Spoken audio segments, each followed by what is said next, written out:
จ็บช้ำจนเท่าใดทั้งใจจะมี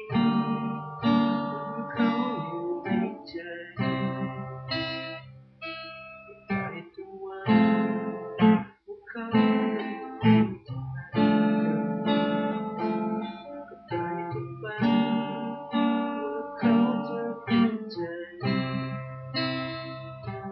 เราแต่คอยให้หัวใจ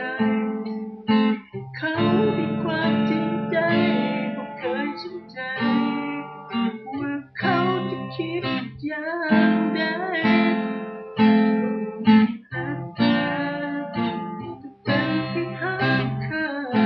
เดียวก็ใจดีและให้เขาไปหมดแล้วความรักที่จริงใจแต่ว่าเขาเคยเห็นค่าออกมาเพิ่มความเจ็บช้ำใจ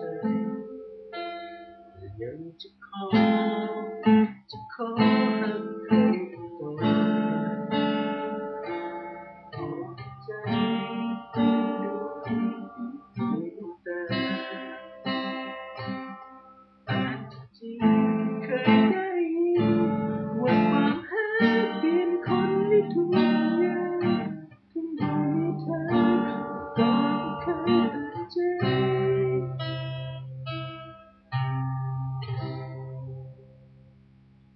ก็มีหักแท้แต่เป็นเพียงหักข้า